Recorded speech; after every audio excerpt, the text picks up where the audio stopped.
porque a mí me tocó en ese contexto dirigir la preparación de dos instrumentos fundamentales para el desarrollo general.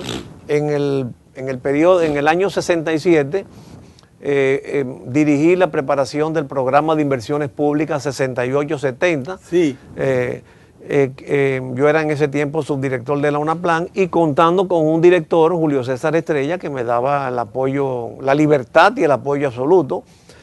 Y luego la preparación del primer plan de desarrollo, 1970-1974. Entonces ahí se incorporaron esos sectores.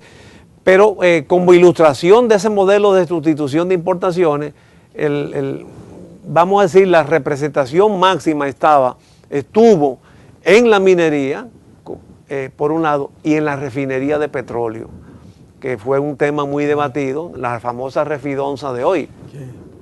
Entonces, a partir de ahí ya se rompió el esquema y vinieron, porque en la vida todo es así, solamente poner la piedra inicial y el resto después todo sigue.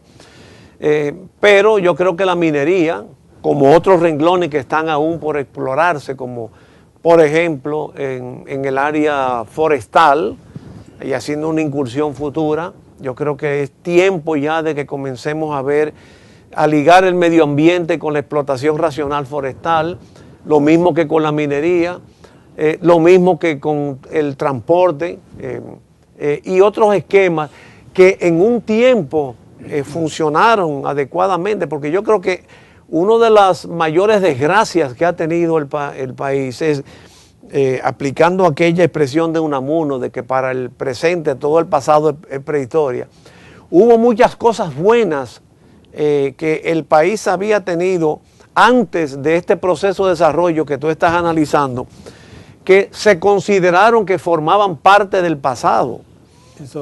Por ejemplo, los ferrocarriles. En los ingenios azucareros, todos estaban integrados con una red de ferrocarriles.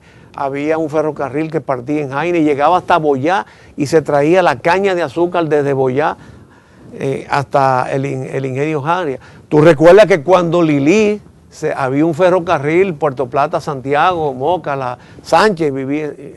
Yo llegué todavía está la terminal y parte de los rieles y los derechos de paso. Y los derechos de vía, pero muchos de los rieles, cuando un error de Trujillo fue traer aquellos famosos camiones Catarey, que era una empresa de él, que para obligar su uso, entonces desmontó la red ferroviaria. Y nosotros no nos dimos cuenta, a la caída del régimen, que una de las acciones que deberíamos hacer es recuperar esa red ferroviaria en lugar de considerarla como parte del pasado.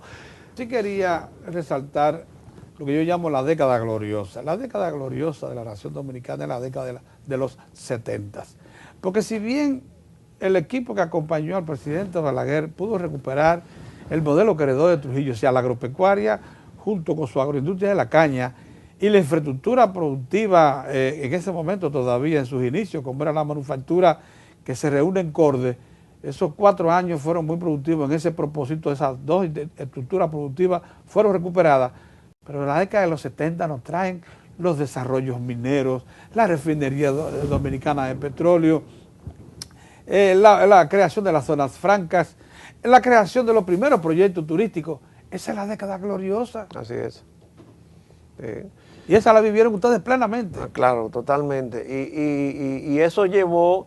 Por supuesto, hay que reconocer que parte de esta se debió al dinamismo, ese programa de inversiones públicas que bueno, uno recogía mucho las ideas del presidente Balaguer, los encuentros que él tenía en esa comisión de desarrollo que se celebraba semanalmente. Ahí iban muchas iniciativas, uno la evaluaba, la incluía, pero obviamente todo ese proceso de infraestructura tuvo repercusiones. Y por eso, desde una economía como la que tomó el presidente Balaguer, una finanza pública, yo era empleado de la oficina de planificación y a mí los cheques me llegaban de la OEA, porque las finanzas estuvieron intervenidas. Desde ese rol, de esa situación, a tener una libertad de acción tan completa como la que desarrolló el presidente Balaguer, que tan completa que durante todo su periodo mantuvo relaciones con Cuba